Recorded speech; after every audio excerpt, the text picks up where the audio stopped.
Oh my gosh, this girl almost died from resin.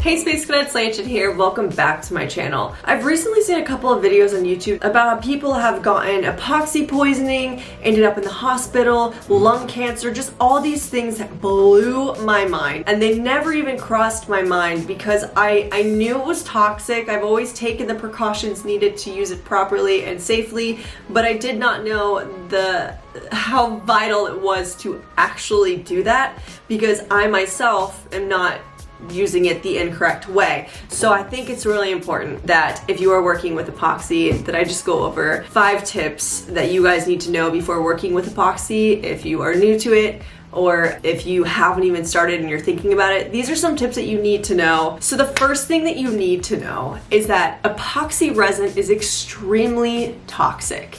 I like to think of it as a hard plastic, which I think it is some type of plastic. So think if you were burning plastic, how toxic those fumes are for you. It's literally the exact same thing. Some brands claim that they aren't toxic at all and they are actually animal friendly. There are a few that are like that. So the way that this becomes extremely bad for you is when you start adding different pigments and different mediums to your resin to give it color. So if you were using alcohol inks, if you were using like glow powders, if you are using acrylic, that is when it becomes really bad for you. Because first of all, acrylic paint is already toxic for you in the first place. So imagine mixing it with resin and then catching it on fire and breathing in those fumes. It's extremely bad. So yeah, epoxy resin, most of them are non-toxic and they're minimally harmful if you are not burning them to a crisp or you see fumes coming up. Number 2, make sure you wear a mask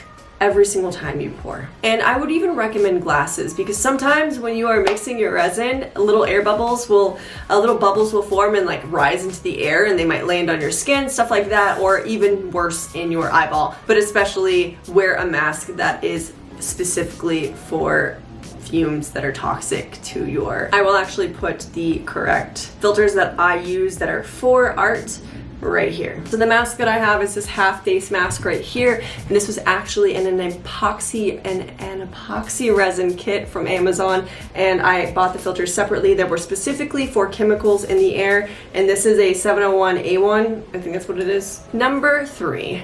Work in a closed off area with your windows open, and you want to make sure that this area is well ventilated. I'm not talking about just like staying in an enclosed room and then keeping it closed off and keeping the smell inside. And especially if you are running the air conditioning, you want to make sure that you are letting the air flow out of that room. I'm sorry, there's just like this loud buzzing sound. I can't stop it, but it's there. Okay, so number 4 is to store your wet curing pieces in Tupperware to kind of block off the fumes that it's giving off and to start airing out that room right then and there. Instead of leaving your pieces out overnight and letting them just cure in the room and fill up with all these disgusting fumes that you're gonna have to deal with when you go into the room the next day, just put it in a Tupperware to kind of seal off that smell and those fumes, and it also protects your paintings from dust as well while it's curing. Number 5 is to make sure you are wearing gloves, not latex gloves, but a more heavy duty glove that can really take the resin sitting on it and it doesn't penetrate through. The reason this is important is because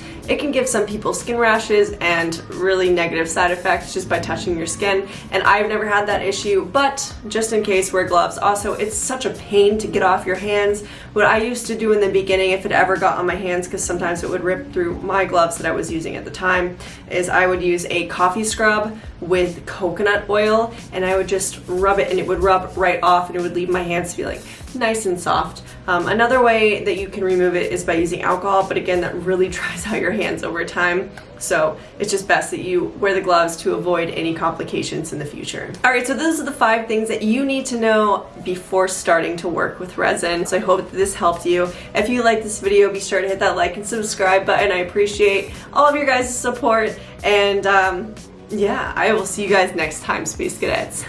Bye! Hello, your call cannot be taken at the moment.